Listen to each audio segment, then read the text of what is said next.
Hello, my friend. The world of magic, filled with legends and ancient tales, is opening its gates once again. Tonight, in the Gryffindor dormitory by the crackling fireplace, I will share another story with my friends. Join us, for the magic is about to come alive. The wind screamed over the frozen cliffs of Durmstrang Institute, carrying with it the scent of ice and old magic.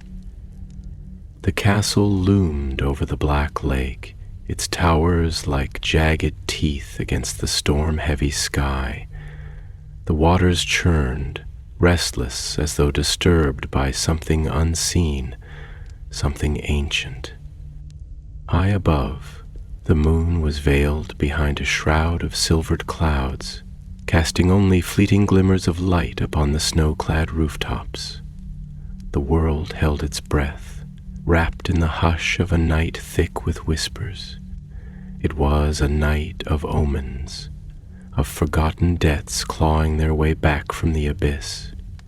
And somewhere, amidst the maze of Durmstrang's halls, a figure moved through the darkness. Igor Karkaroff's breath curled in the cold air like ghostly tendrils. His black cloak was drawn tight around his shoulders, his fur-lined collar stiff with frost. He had been here before, long ago, when he was master of these walls, when the students of Durmstrang had spoken his name with a mixture of fear and reverence. Now, he was nothing but a shadow, a fugitive, a man whose past had sharp teeth. The iron gates had not resisted his return. They had creaked open with a sound like grinding bone, as if the castle itself recognized him, as if it remembered. His boots struck the flagstone with a measured rhythm, and yet the echoes that followed did not belong to him alone. He had the distinct, uneasy sense of being watched. But there was no one here. No one alive, at least. Karkaroff had not come back for sentiment, nor for nostalgia. He had come for something he had left behind. Something he had hoped never to need again. But when the past hunts you, when the noose of old sins begins to tighten, there are few choices left. In the candlelit corridors, the paintings of long-dead sorcerers turned their hollow eyes toward him. Some glared with disdain, others sneered, but none spoke. They knew better than to disturb the silence of this night, because it was Friday the 13th. Karkaroff had never been a superstitious man. He had seen enough true horrors to scoff at omens, but even so, something gnawed at the edges of his nerves. He could feel the weight of it pressing against his ribs, the unshakable notion that something waited for him within these halls. As he passed the great icy windows, he saw the lake below, dark and restless. The wind had stilled now, and yet the water continued to roil, as if disturbed by something moving beneath its surface. A memory stirred, an old tale he had once overheard as a student himself. Durmstrang's lake is deeper than anyone knows, and at its heart something sleeps. He exhaled sharply and turned away. Ghost stories and children's fears. He had greater concerns than whispers of old magic. Descending deeper into the castle, he traced his gloved fingers along the rough stone wall, finding the place where the texture changed.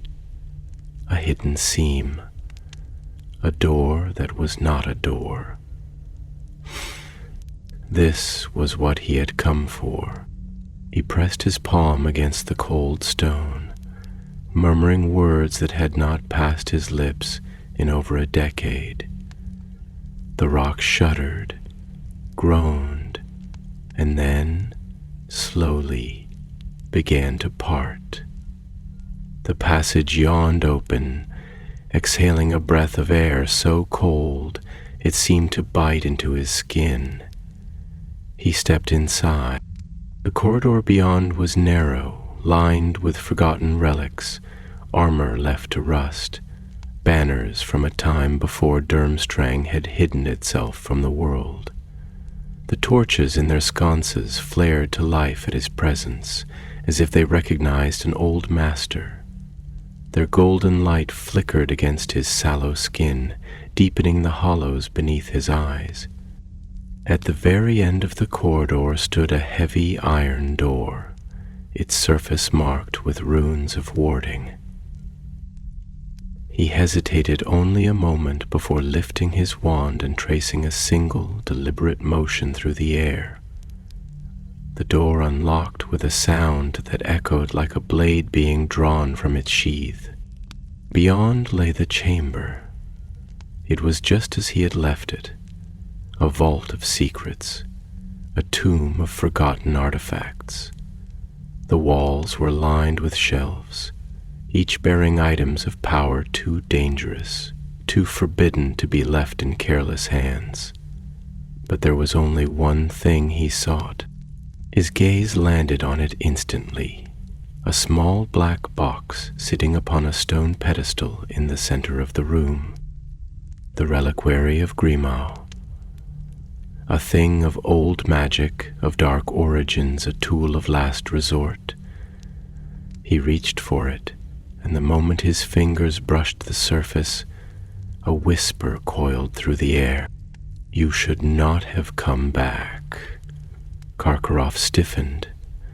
The voice had not come from within his mind, nor from some imagined fear. It had been real, too real. His fingers tightened around the box. The torches in the corridor guttered. Then, one by one, they went out, and in the suffocating dark, something moved. A slow, deliberate step, a pause, another step. Karkaroff turned sharply, his breath catching in his throat. The air had grown thick, heavy with something he could not name. The darkness was no longer just an absence of light. It was a presence, a watching presence. Then came the whisper again, this time from just behind him. "You should not have come back." Karkaroff spun, wand raised, but there was nothing. Nothing but the blackness, stretching and deepening, swallowing the vault whole. And then, deep in the silence, something laughed. It was not a sound of mirth. It was the slow, rasping exhale of something old and patient. Karkaroff did not hesitate. He seized the black box and turned, striding toward the door. Whatever tricks the castle was playing, he would not fall victim to them. He reached the threshold, and the moment he crossed it, the torches flared back to life. The laughter was gone, but the sense of being watched remained. Karkaroff did not stop. He did not look back. Something wanted him here, and he would be damned before he let it catch him. The door groaned shut behind him, its final creak stretching long into the silence like a reluctant farewell, as if the castle itself regretted letting him go. The torches in the corridor shuddered in their sconces, their flames flickering like breath catching in a throat, uncertain whether to fully return or to vanish once more into darkness. Karkaroff stood there for a moment, unmoving, gripping the small black box in his gloved hand. The weight of it seemed disproportionate, as though what lay inside was not merely an object but an expectation, a burden. thing with edges that dug into his palm, not physically, but in ways far more profound. For a moment he simply listened. The corridors stretched away from him in both directions, shadows pooling in the deep grooves of the stone walls, shifting in the wavering light. He was alone, and yet that sense of being watched had not left him. It clung to his skin like damp air, pressing into his ribs, curling cold fingers around his throat. He exhaled, slow and steady, forcing his heart to follow suit. This was not the time for fear. He had come for this after all. Returned to the one place he had sworn never to see again, reached for a relic he had sworn never to touch again. And yet he had touched it. He had taken it. And Durmstrang had felt it. The castle was not like Hogwarts, with its shifting staircases and playful enchantments, its hidden rooms tucked behind tapestries that giggled at your confusion. No, Durmstrang did not shift. It watched. It remembered. Its walls were thick with old magic, magic that had settled into the very stones, coiled into the mortar like veins beneath pale skin. There were whispers in its cracks, echoes of footsteps long since silenced, voices pressed into the wood of its great doors like forgotten inscriptions on a tomb. And tonight, all of them had turned their eyes to him. He began to walk, his boots tapping against the stone in a rhythm too deliberate, too measured. The corridors stretched ahead, familiar and yet foreign, as if the years away had not simply aged them, but changed them in some fundamental way. He traced the familiar path toward the northern wing, where the high balconies overlooked the black lake below, where the snow piled in deep drifts against the outer walls, and the winds sang through the iron lattices. He had walked this path countless times before, back when these halls still bore his presence as headmaster, back when his steps carried the weight of authority rather than unease. And yet now, his feet hesitated at each turn as though the castle itself was testing him, waiting to see if he remembered the way or if he had become a stranger within its walls. Then, behind him, a sound, a breath, not his own. It was not loud nor sharp, not the kind of thing that would immediately startle a man, but it was there. A presence that had not been there a moment before. A weight in the air, a shift in the silence. He stopped walking. Slowly, deliberately, he turned his head. The corridor was empty. The torches burned in their sconces, their light casting long shadows that stretched across the uneven stones, writhing slightly with the flickering flames. The air was still, save for the faintest whisper of cold seeping through the narrow, high windows, brushing against the skin of his neck like a warning. And yet, he was not alone.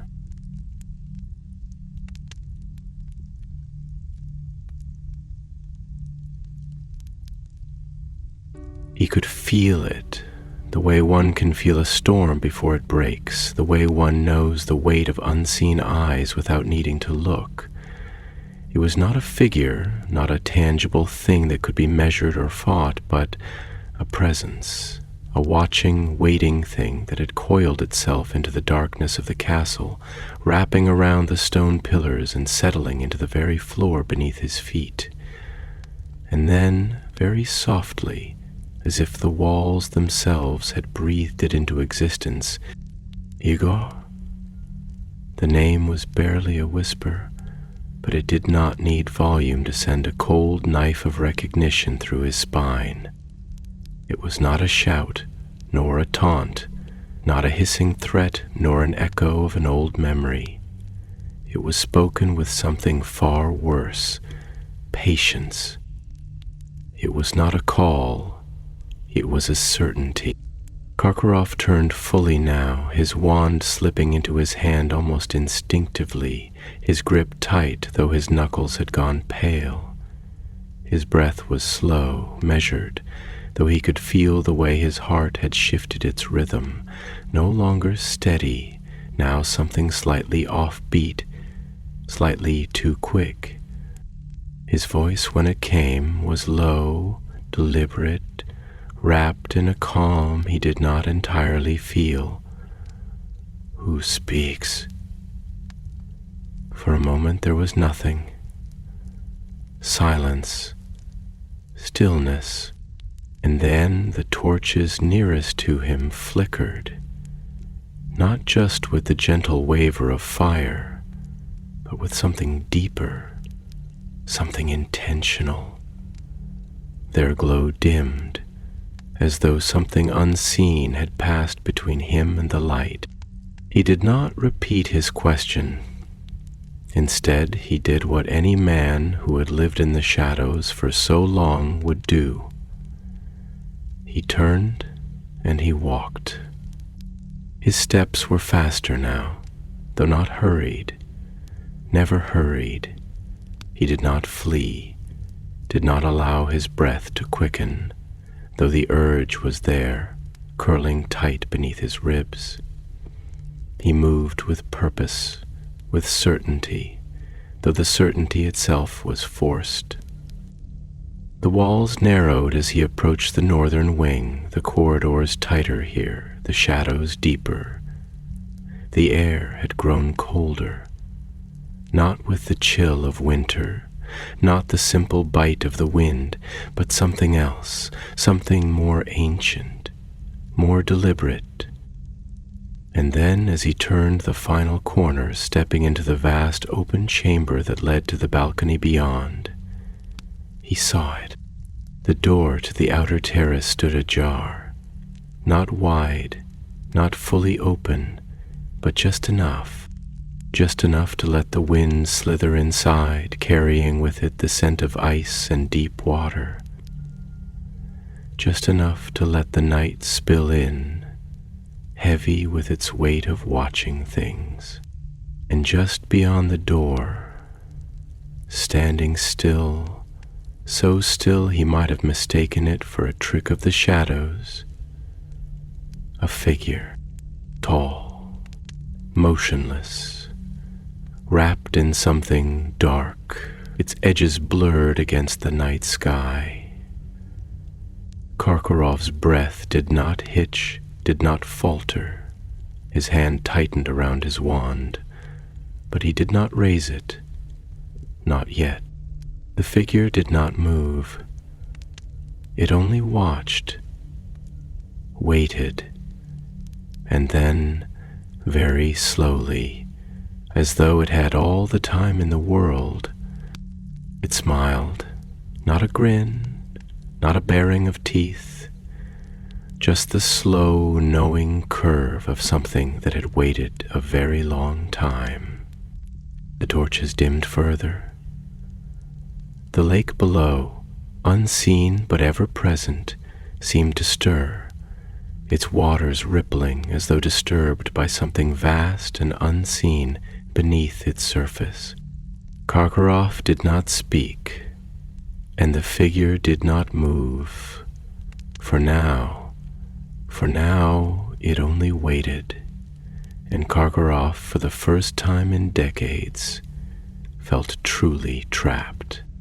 The cold from the open balcony door slithered into the chamber like a living thing, winding through the room with a deliberate patience, curling against the stone pillars, weaving its fingers around Karkaroff's legs, coiling up his spine like an unspoken warning. The night had a presence here, thick and watching, pressing into the space with an unseen weight, as though it had been waiting for him to step into its grasp. Outside, beyond the iron-railed terrace, the lake stretched out into black infinity, its surface barely visible beneath the smothering dark, and yet something about the water, about its utter stillness, its silence, seemed wrong. It was too calm, too undisturbed, like a mirror refusing to betray what lay beneath it. And yet, for all the unease that slithered through his ribs, for all the quiet insistence of something unseen pressing against his senses, Karkaroff's focus was fixed solely on the figure standing in the doorway. It had not moved. It did not need to.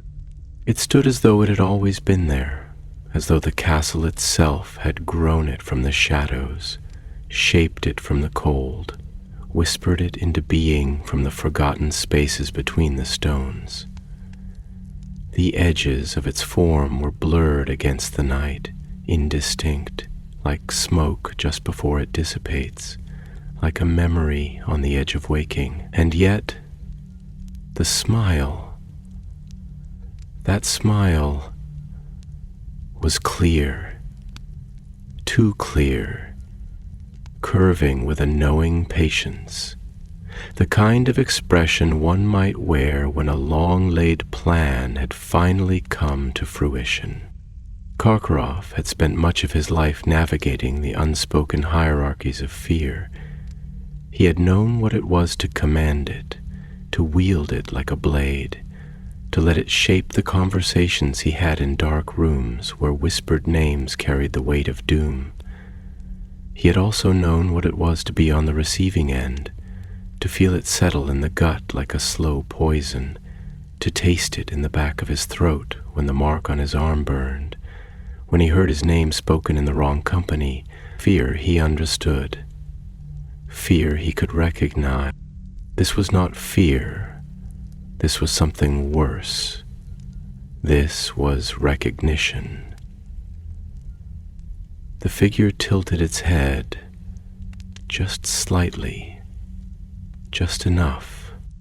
"Ah," it said, its voice not quite a whisper, not quite a breath, but something that stretched through the cold, something that settled into the air like the final note of a song that had been playing long before Karkaroff had entered the castle. "You expected no company tonight." It did not ask. Karkaroff's grip tightened around his wand, though he did not yet raise it. A duel was something with rules, with an expected sequence: attack, defense, counter. This was not a duel. This was a game whose pieces he did not yet understand. "I expected no one," he said, his voice measured, careful, pressing against the silence in the way one might press against a thin layer of ice, testing its strength before taking the next step.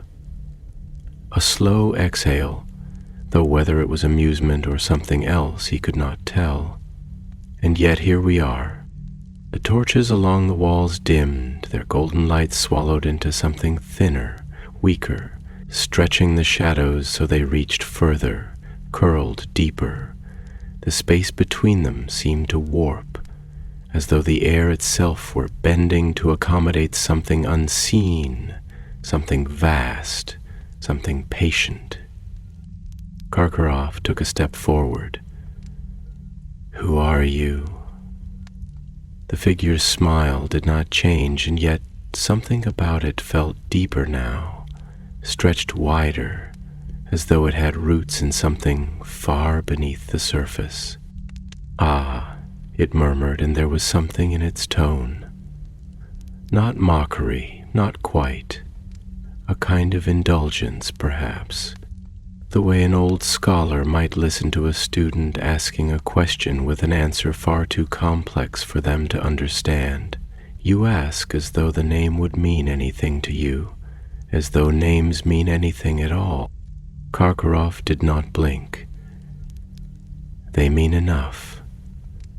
A silence stretched between them, woven with the cold, and then, slowly, the figure stepped forward.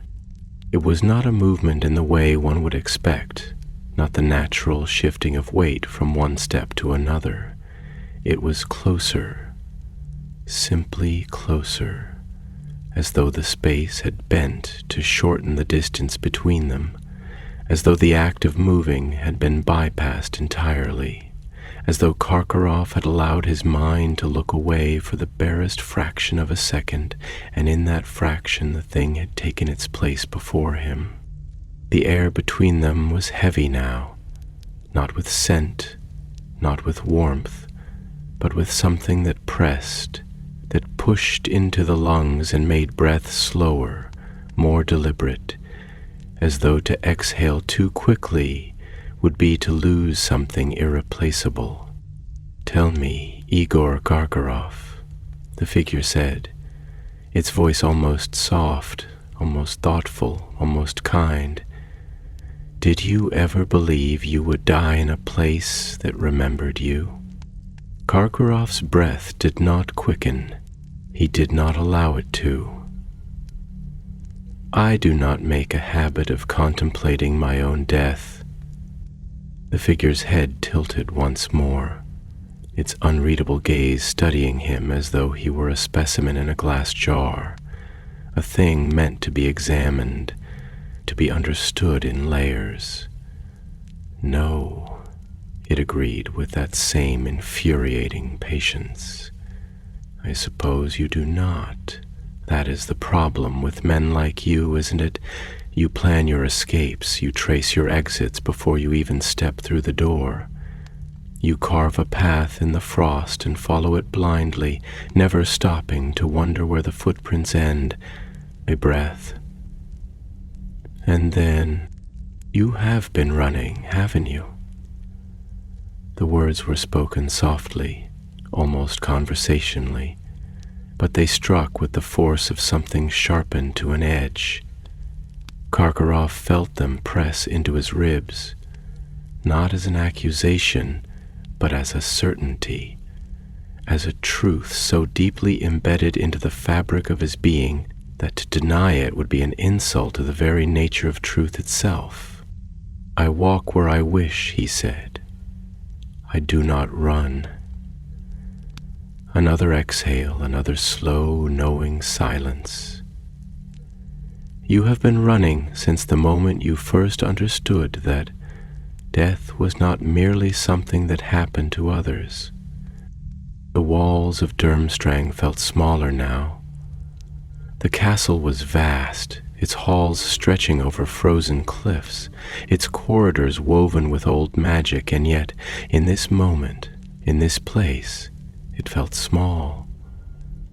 The space between them was shrinking, though neither of them had moved.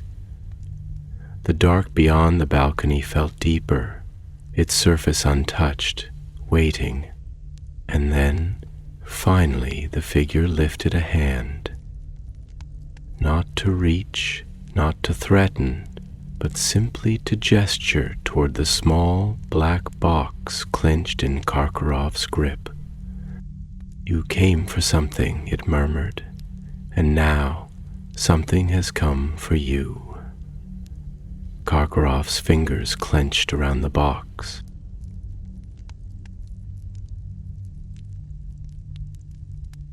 And somewhere far below, deep beneath the surface of the lake, something stirred.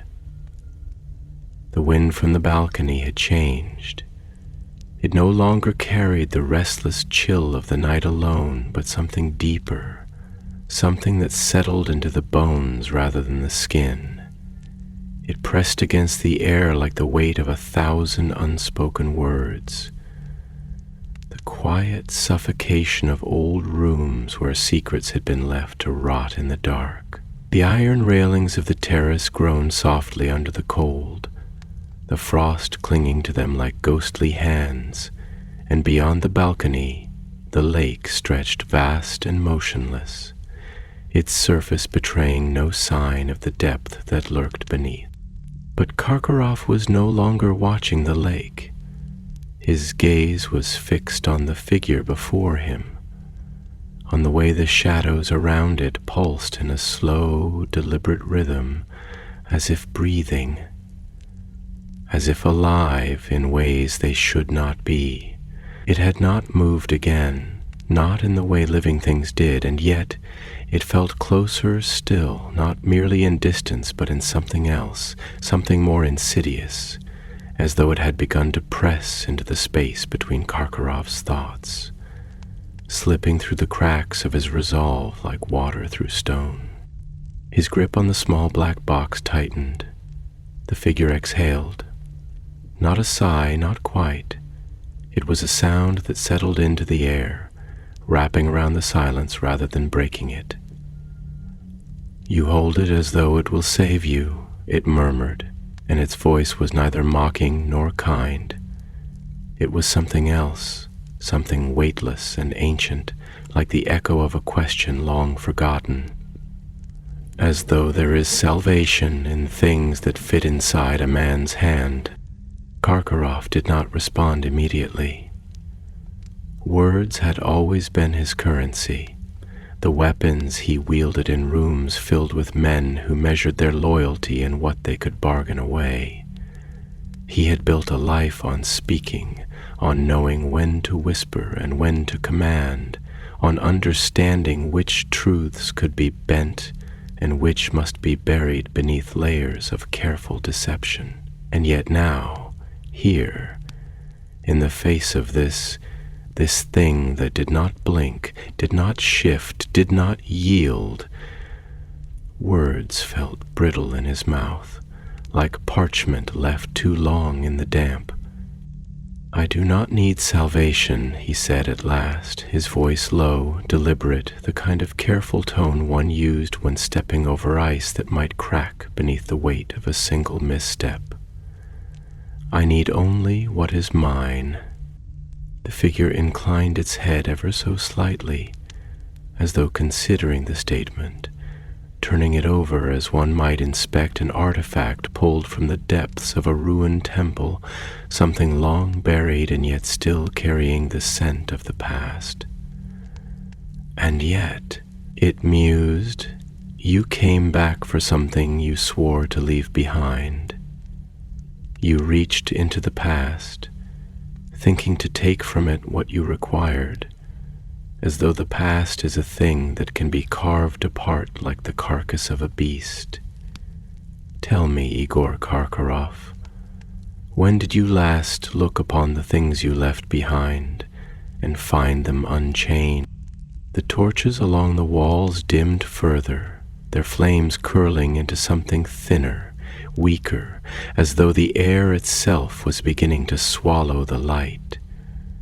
The shadows along the floor stretched toward him, not creeping, not slithering, but reaching, as though drawn by something beyond mere movement. Karkaroff exhaled slowly through his nose. "You speak in riddles," he said, though the words were not quite an accusation. He knew riddles. He had spent years among men who wield them like knives, who wrapped their threats in silk and smoke, who spoke in circles until the truth was twisted into something unrecognizable. "If you have something to say, then say it." A silence stretched between them, vast and heavy, settling into the chamber like dust in an abandoned room.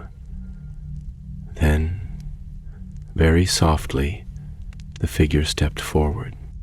The movement was small, almost imperceptible, and yet Karkaroff felt it in his ribs, in the slow press of something cold at the edges of his skin. It was not fear, not quite.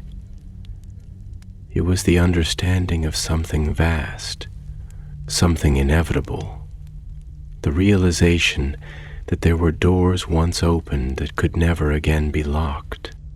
"You have spent your life running," the figure said, and its voice was quieter now, as though the space between them had shrunk, not in distance, but in something deeper, something unseen. You have worn 1,000 names, stood in 1,000 doorways, looked into 1,000 faces that did not know the weight of your past. And yet here you are, standing once more in the only place that ever truly knew you. The wind outside shifted again, sending a low moan through the iron lattice of the balcony. The lake remained still. Karkaroff forced himself to keep his breathing measured. You speak as though you know me. The figure did not smile this time, and yet something about it changed. Not in shape, not in form, but in presence. It had always been there, he knew that now, though he could not say for how long. I know what it is to be a man who does not wish to be seen, it said, and there was something in the way it spoke, something that sent a slow shiver down the length of Karkaroff's spine, something that wrapped itself around his pulse and held it still. I know what it is to look over your shoulder and see only the things you have abandoned. I know what it is to lie awake at night and wonder if the silence outside your door is the silence before the storm, or the silence that means you have already been forgotten. Karkaroff's fingers curled around the box until his knuckles ached. And you expect me to believe that you know these things because you have lived them?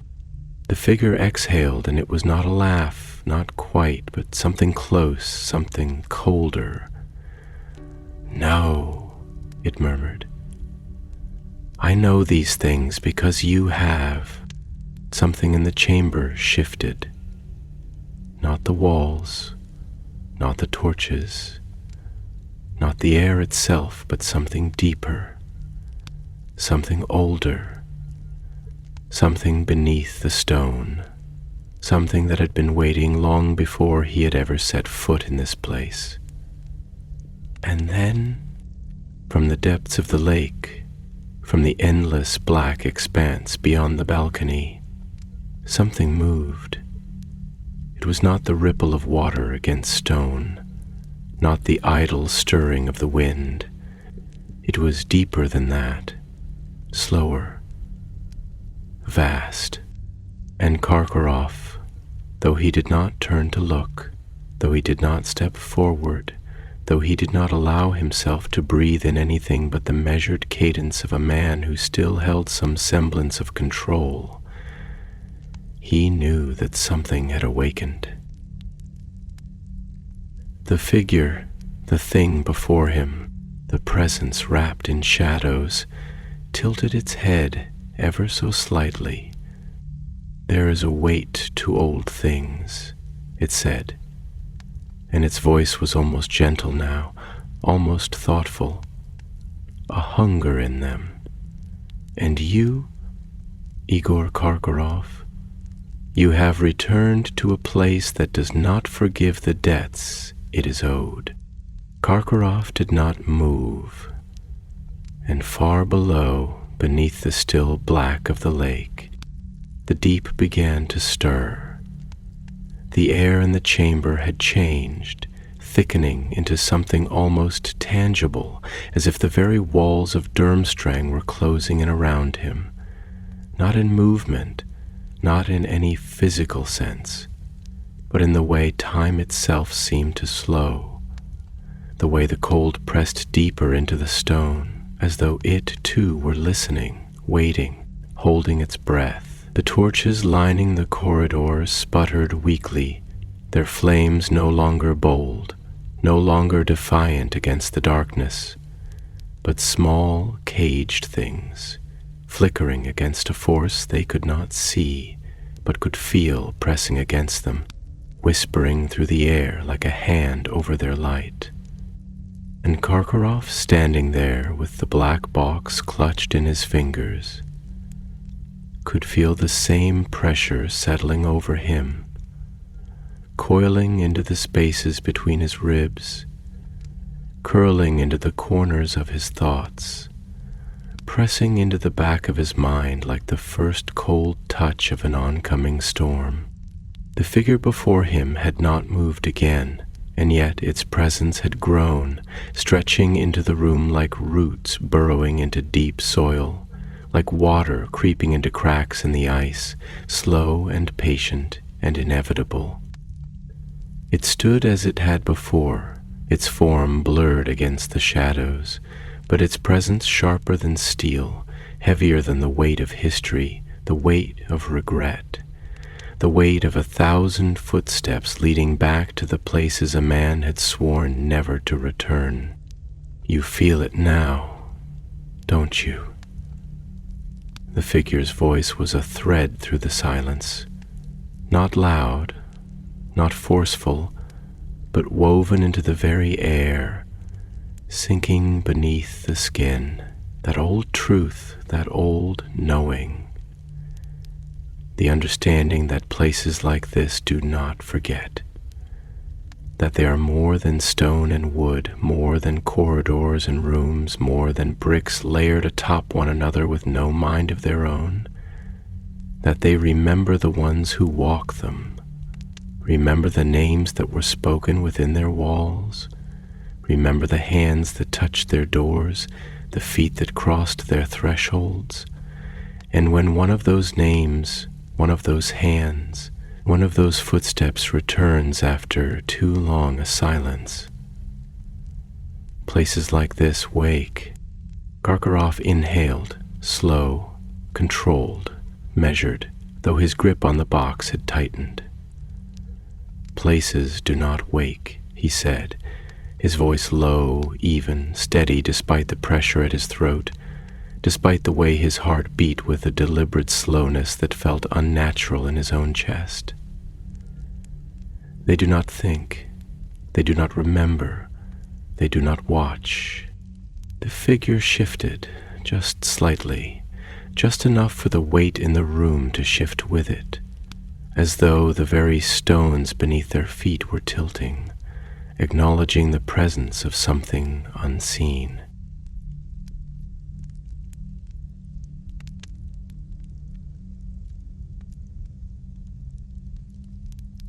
"Ah," it murmured, and though it did not laugh, though it did not mock, there was something in its tone that made the space between them feel thinner, made the cold feel deeper, made the dark feel heavier. But you know better than that, don't you? You have always known better. You stood in rooms filled with men who spoke of magic as though it were merely a tool, something to be wielded, something to be controlled, something to be bent and shaped by the will of those who had power enough to command it. You watched them speak of spells as though they were merely words, incantations, as though they were nothing more than a sequence to be learned and repeated. You sat among them and you listened and you pretended to believe it because it was convenient, because it was necessary, because to admit otherwise would be to acknowledge something far more dangerous, something far more difficult. But deep down, you knew. You always knew. A pause stretching between them like a wound left open too long, like a breath held too long beneath water. You knew that magic is not merely spoken, that it is not merely learned, that it is not merely commanded. You knew that it lingers, that it seeps into the walls, that it soaks into the very bones of the places where it is used, where it is whispered, where it is cast, that a place like this place, would never be merely a building, never be merely stone and cold, never be merely corridors stretching in lines through the dark. You knew it would have a mind of its own. You knew it would watch. You knew it would wait. The torches flickered violently as though something unseen had breathed against them. The iron railing of the balcony let out a long, low groan as the frost thickened over its surface. And beyond, far beyond, in the vast black stretch of the lake, the silence deepened. Not the silence of stillness, but the silence of something beneath. Something waiting, something pressing upward against the thin barrier between what was known and what was not. Karkaroff's breath was steady, but his pulse had changed. He did not allow himself to look down at the water. "You speak as though you were here," he said, his voice carefully void of reaction, void of acknowledgement, void of anything that might give this thing, any foothold in the spaces between his thoughts. "As though you have walked these halls, stood in these chambers, touched these walls with your own hands, and yet I have never seen you before." The figure's head tilted slightly, not in question, not in confusion, but in something deeper, something unreadable. "Ah," it murmured, as though the word itself carried a weight beyond sound, beyond speech, beyond language. And that is the problem, isn't it? You believe that what you do not see does not exist, that what you do not know cannot know you in return, that what has remained in the dark has no memory of you, no understanding of the shape of your footsteps, no recognition of the sound of your breath.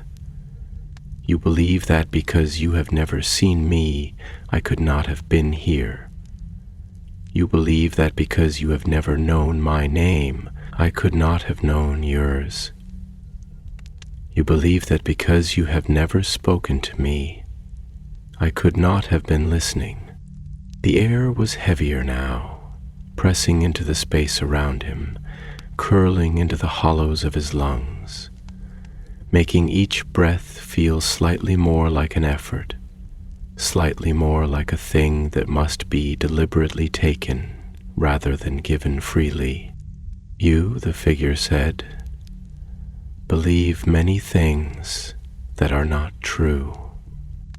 And then, as though the weight of the words themselves had shifted something unseen, the darkness beyond the balcony moved. It was not a trick of the wind. It was not the idle stirring of a restless current. It was deeper than that, slower than that. It was not the movement of the surface. It was the movement of something beneath. Karkaroff did not move, but his grip on the box had changed. And far below, in the vast, unknowable depths of the black lake, the silence broke. Something rose. The air inside the chamber had thickened into something almost solid, pressing into the spaces between the stone, weaving itself into the walls, stretching through the cracks in the cold mortar like fingers pressing against a barrier.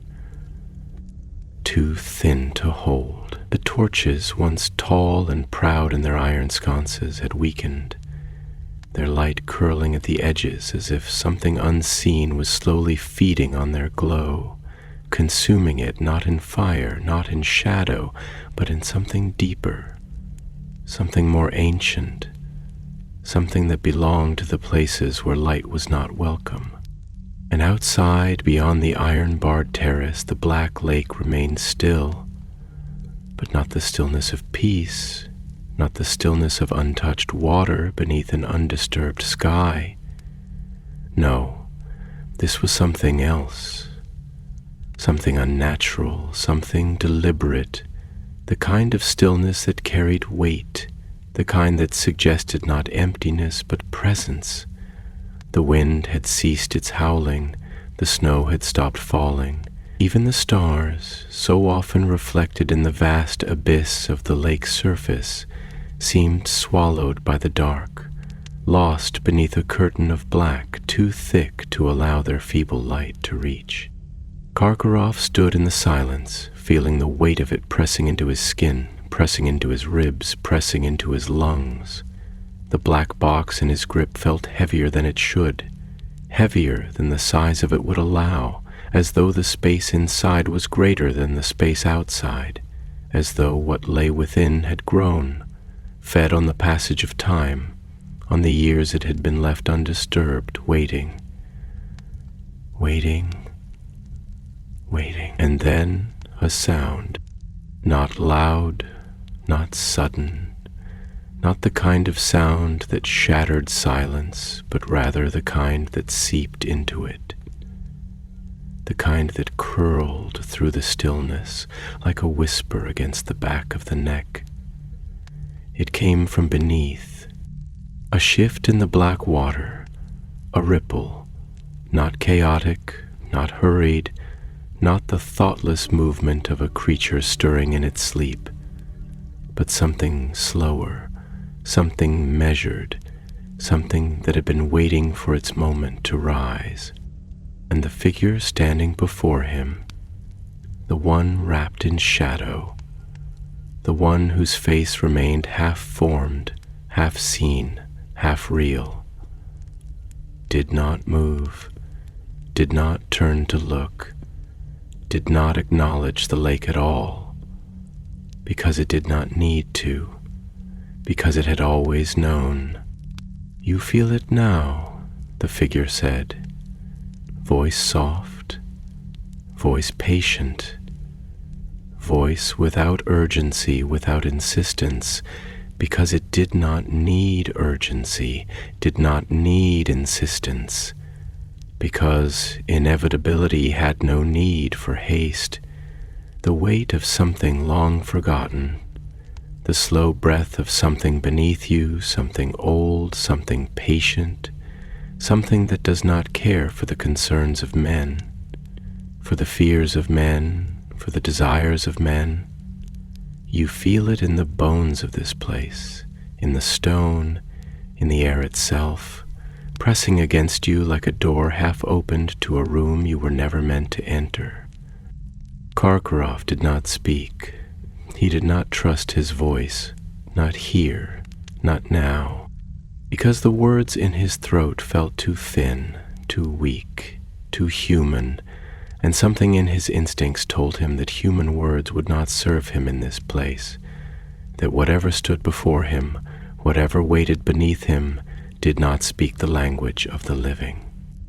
But the figure continued, its tone almost gentle, almost indulgent, as though watching a man wrestle with something he had already lost, watching a mind try to understand a truth it had no choice but to accept.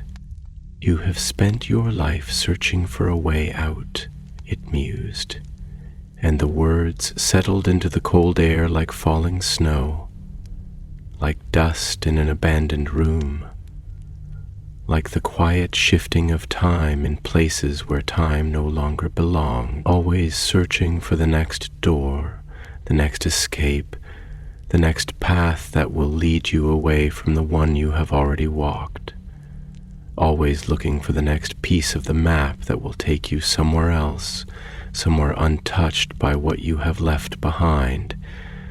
But tell me, Igor Karkaroff, did you ever stop to ask yourself whether you were the one moving, or whether the path itself was simply curling back to meet you?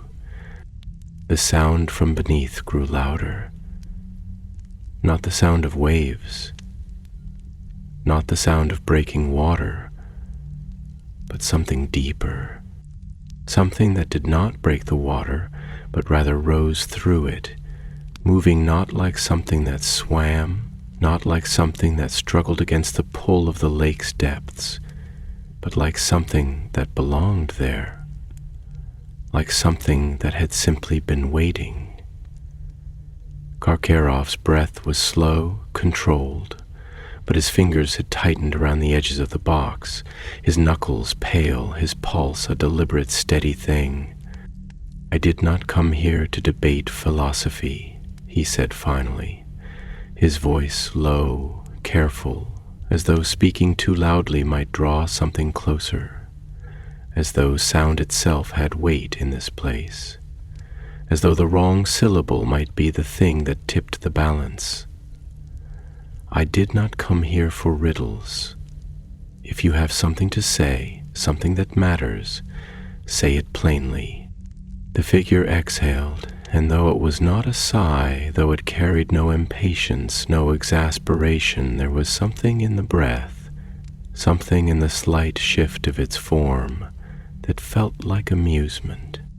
"Ah," it murmured, and there was something in the way it shaped the word, something in the way it let it stretch between them, slow and knowing and utterly without doubt. "You have mistaken my meaning. You think I am giving you a choice. You think I am presenting you with something to answer, something to argue against, something you might turn away from, refuse, deny. But there is nothing here to deny.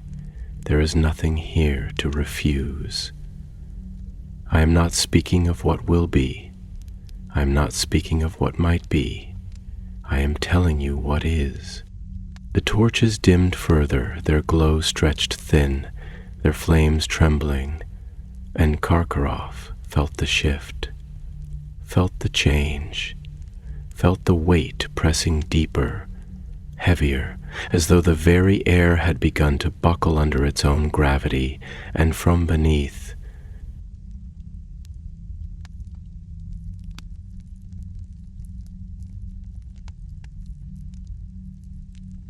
something broke the silence, not a sound of speech, not a sound of movement, but a feeling, a presence that pressed against the walls of the lake, that pressed against the walls of his mind, that recognized him. The black water was still, but something beneath it was not.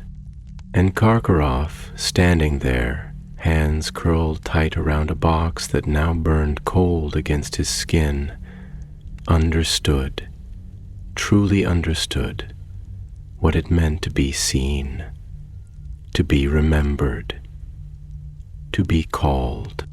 The silence inside the chamber was no longer empty. It was full, too full, like the hush before the first crack of thunder, like the held breath of the earth just before the sky splits open. The torches flickered weakly, their light stretching toward the walls as if trying to escape, as if they too understood that something had changed, that something was shifting, that something was no longer content to remain unseen. The cold that had been creeping into the stone now settled into it, not simply lingering, but sinking, rooting itself like frost into the marrow of bones.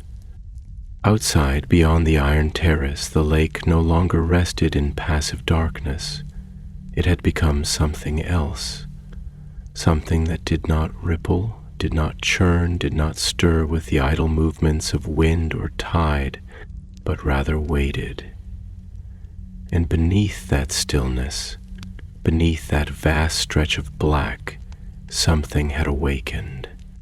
Karkaroff stood at the edge of that awareness, hands still locked around the small black box, his grip tightening, his knuckles white against the polished wood.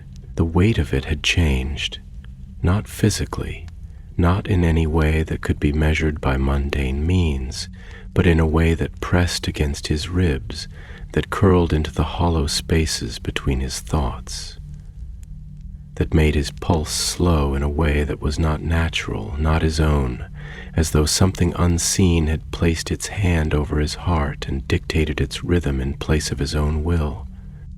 And the figure before him, the figure that had not moved, had not shifted, had not done anything in the way that normal things move through space and time, simply stood, watching, waiting, as though this, too, was something that had long been inevitable.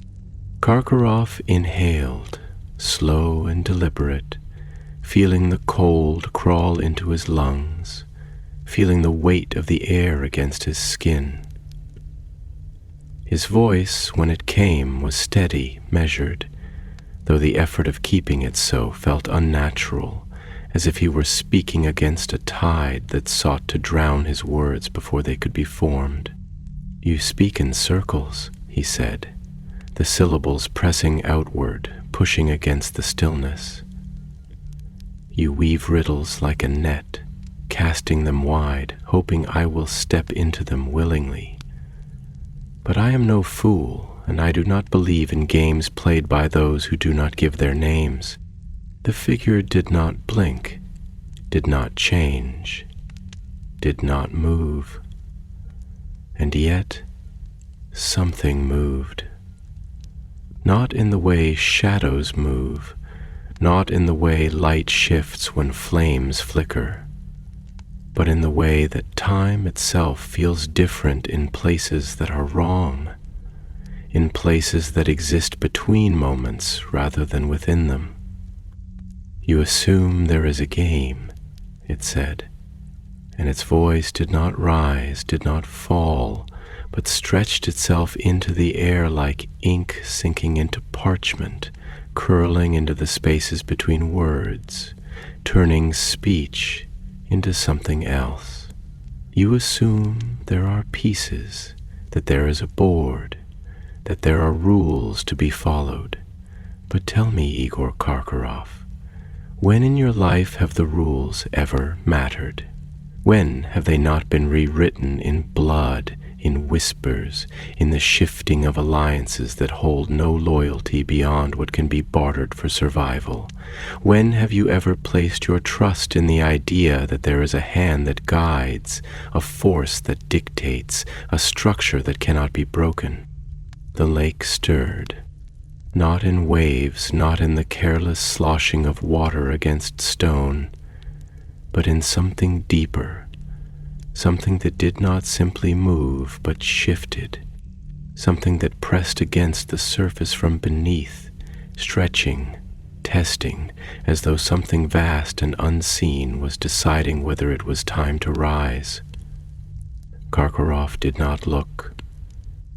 Instead, he kept his eyes fixed on the thing before him, the thing that wore the shape of a man but was not, had never been, would never be. "I do not care for philosophy," he said, and though his tone was calm, there was a sharpness beneath it, a deliberate edge, a blade of will honed against the stone of long years spent knowing when to stand and when to run. "I do not care for lessons from things that do not speak plainly.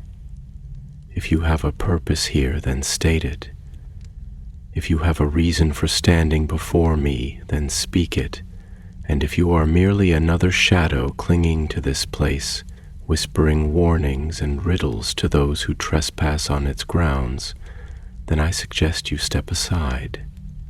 I did not come to be lectured by echoes."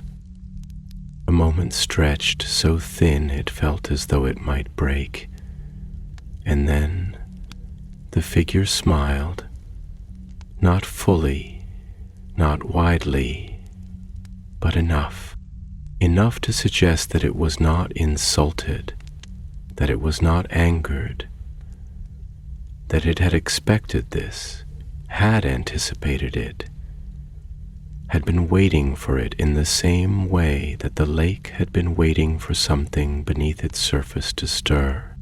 And when it spoke again, its voice was softer, more intimate, a sound that curled inward rather than reaching outward, a sound that did not need to be loud in order to be heard. "You misunderstand," it murmured, and the air around them felt heavier, as though the very atmosphere was leaning in to listen. "I do not stand before you because I chose to. I stand before you because you called me here, because the weight of your past pressed itself into the stones of this place, because the things you abandoned did not remain abandoned, because the debts you left unpaid did not vanish simply because you refused to look at them. A breath, a shift, a pulse from beneath. You stand at the threshold of something greater than you have ever allowed yourself to see, it continued, and now the words no longer felt like conversation, no longer felt like speech, but rather like something more, something deeper, something that was being woven into the air itself. You have spent your life running.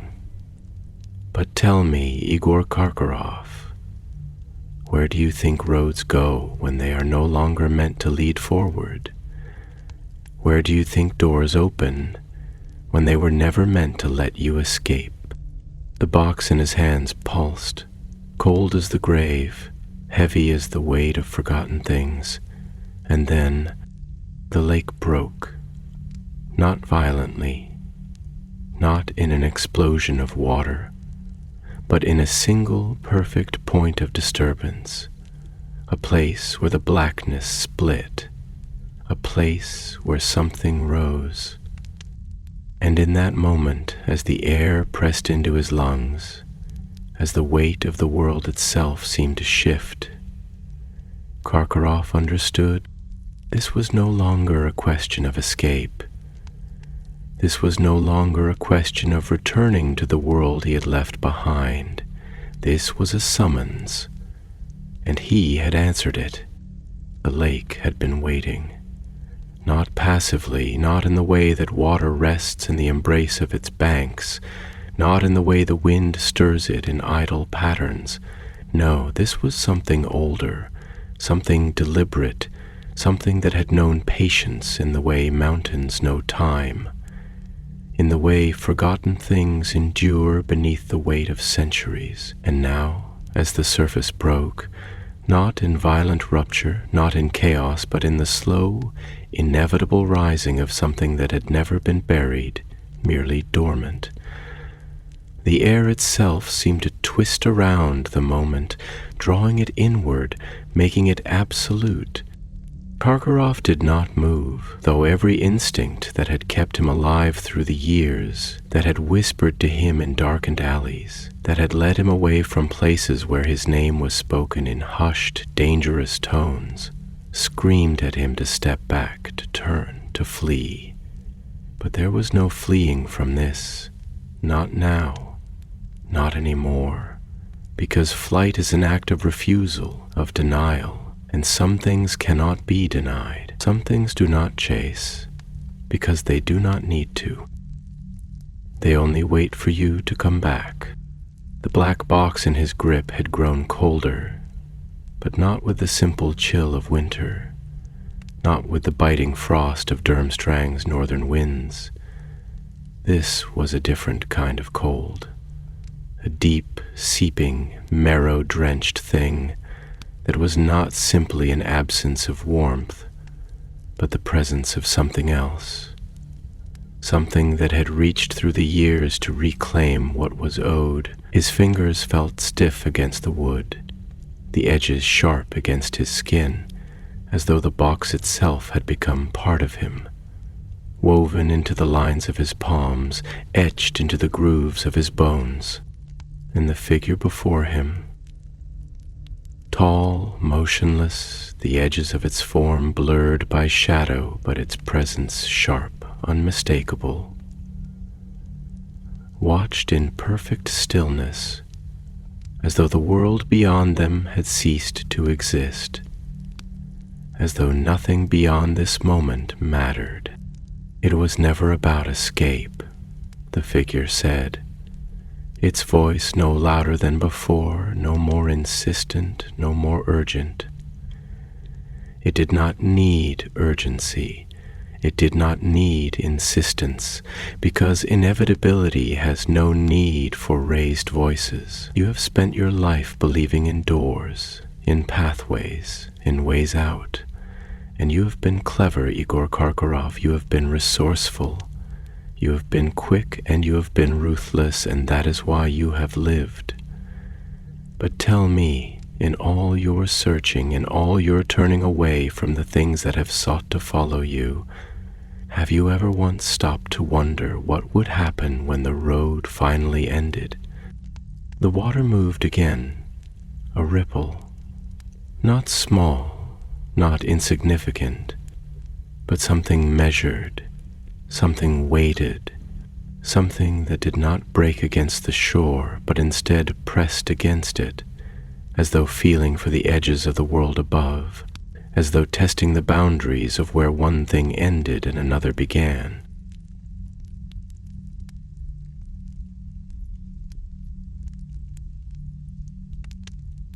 You believed you could leave things behind, the figure continued, its voice threading through the cold like silk pulled through the eye of a needle, soft and precise and without effort. You believed that the past could be outrun, that the weight of your choices, of your betrayals, of your debts could be discarded like a cloak when the wind changed. You thought that if you stepped far enough away, if you abandoned enough, if you left the right things in the right places, that they would simply cease to exist. But the past does not disappear simply because you turn your back on it. The past does not dissolve into dust. The past waits. And beneath them, beneath the brittle line that separated air from water, breath from silence, light from the yawning depths of whatever lay below, something rose. Karkaroff could not see it, not yet, but he could feel it, feel the shift in the space around him, feel the weight pressing upwards, feel the certainty that the surface was no longer merely a barrier, but a door that had been unlocked, a threshold that had been crossed. And in that moment, as the black water quivered, as the iron railing at the edge of the terrace let out the softest groan of strain, as the torches along the walls dimmed to the faintest trembling embers, Karkaroff understood something that he had spent his entire life refusing to name. This was not punishment, this was not vengeance. This was collection. You never asked what it was, the figure murmured, and this time its voice was closer, though it had not moved, though it had not stepped forward. You never asked what lay inside that box, what it meant, what it cost. You never wanted to know, because knowledge would have made you accountable, because knowing would have made it real. Karkaroff swallowed, but his throat felt tight, as though the cold had settled there, thick and unmoving. His voice cracked against the silence, not because it was weak, not because he was afraid. No, he would not call it fear, would not name it as such, but because it was difficult to speak in a place where words had lost their meaning, in a place where time had folded inward, where memory and reality had twisted into something that no longer belonged to him. You never asked, the figure repeated, and yet, still, you carried it. Still, you took it. Still, you left with it, and you thought that because you had walked away, because you had put miles between yourself and the place where it had been given to you, that it would not matter, that it would forget you, that it would not come calling. The lake swelled. A deep breath taken from beneath. A slow, immense shifting of something unseen, something vast, something that did not rise quickly, because it did not need to, because it had waited this long, and it would wait a little longer. And then, the first glimpse. A break in the water, not fully, not yet, but something, just beneath the surface, just there, just waiting to be seen. And in that moment, Karkaroff felt something deeper than fear, deeper than dread. He felt recognition, because he had carried this thing, because he had taken it, because he had held it in his hands and never once questioned what had been given to him, what he had owed in return. And now, as the surface trembled, as the space between past and present crumbled into nothing, as the breath of something vast and old and knowing pressed against the night, the box in his grip opened. The box had never been meant to stay closed forever. Karkaroff had known that, on some unspoken, unacknowledged level, in the way one knows that all debts must one day be paid, that all choices carve their consequences into the bones of the world, waiting only for the right moment to make themselves known. But knowing a thing in the abstract and witnessing it unfold are not the same. Knowing that a door exists is not the same as standing before it when it opens. And now, as the black wood shuddered in his grip, as the air thickened around it, pressing inward as though the chamber itself was holding its breath, as the darkness coiled tighter, deeper, stretching through the walls, seeping into the very structure of Durmstrang, waiting, Karkaroff understood that he had never held this box at all. It had held him. The lid did not burst open with force, did not explode outward with the theatricality of an unleashed curse. No, it was slower than that, more deliberate, the way a wound slowly splits beneath the weight of something unseen, the way a forgotten whisper finally returns to the lips that first spoke it. The hinge creaked, soft and strained, as if it had been waiting for this moment to exhale. The cold it exuded was not the cold of the northern wind, not the cold of snow-laden air or frost-kissed stone, but something else, something deeper, something without origin. It did not radiate from within the box. It pulled. Karkaroff's breath slowed. His fingers, so tightly wrapped around the edges, had gone stiff, locked into place as though the weight of what he held was no longer just physical, no longer bound by simple laws of touch and grasp and pressure, but rather by something more intrinsic, something older than the words that might be used to name it. His heartbeat was steady, but it was no longer his own rhythm. It had fallen into something else, something vast, something patient, something that did not belong to flesh and blood and bone. The figure standing before him did not move. It did not need to. "Now you see," it murmured, and its voice was softer than before, not because it had lost its weight, but because it no longer needed to press. The pressure was already there, woven into the air, into the moment, into the space between the past and the present, that had now collapsed into nothing. Now you understand why there was never a road that could lead you away, why there was never a path that could take you beyond the reach of the things you chose to carry. You were never running from something. You were running with it. Karkaroff inhaled, but the breath did not feel like his own. It felt borrowed, stolen from the air that was no longer free to move as it wished, taken from the space that had narrowed around him, that had closed its fingers around this moment, shaping it into something that could not be undone. He did not look down. He did not want to look down, but he felt it. The box was open now, and it was empty. Except it was not. Not in the way that a vacant room is empty, not in the way that a hollow cup holds nothing, not in the way that silence simply means the absence of sound. No, This was an emptiness that was present, an emptiness that was not a lack but a force unto itself, something that had existed long before he had ever laid hands on this thing, before he had ever believed himself clever enough to take it, before he had ever made the mistake of thinking that a closed lid meant something had been contained. Nothing had been contained.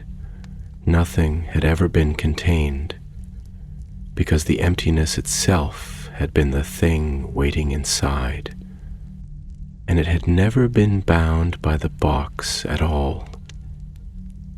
The first movement, not from the box, not from the chamber, but from below, the lake, the thing beneath. It had waited long enough, and now it came. The surface broke, not in the way water is broken by a stone, not in the way a ripple expands outward when something disturbs its stillness, but in the way a veil is lifted, in the way an illusion shatters, in the way something that has always been there finally allows itself to be seen. A shape, not a figure, not a form that the human mind was meant to understand, not something that could be defined in terms of arms and legs and eyes and features, but something older, something vast, something that had no need for the frailty of limbs or the limitations of flesh. It did not move with the mechanics of a living thing because it was not alive in the way that living things are. It simply was. It rose, and the air in Karkaroff's lungs turned thick. It rose, and the torches along the chamber walls flickered and died as though they had never been there at all. It rose, and the weight in his chest tightened, like hands pressing into his ribs, like fingers curling around his heart, like something that had always been there, merely waiting for permission to close its grip. It did not speak. It did not need to speak, because it had been speaking all along. The whispers in the walls, the weight in the air, the emptiness in the box that had never been empty at all. It had been calling him since the moment he first stepped foot inside this castle again. And now he had answered. The figure before him did not smile, it did not gloat, it did not revel in what had unfolded, because it had never been a player in this game. It had only been a guide, and now its work was done. "You have come home," it whispered, and the words curled through the air like threads of ink spilling into water, dissolving, stretching, becoming part of the space itself. "And the things you left behind have come for you at last." Karkaroff could not move, could not breathe, could not speak. The thing beneath the lake had no need for the sound of his name, because it had known him long before he had known himself. And as the darkness surged forward, swallowing the last slivers of torchlight, of fire, of thought, he understood this had never been about vengeance. This had never been about punishment. This had only ever been about collection. The past does not disappear. The past does not forget. And some debts are paid in ways that cannot be undone. The lake rose. The darkness took him, and Durmstrang did not watch him leave, because Durmstrang never lets its own escape.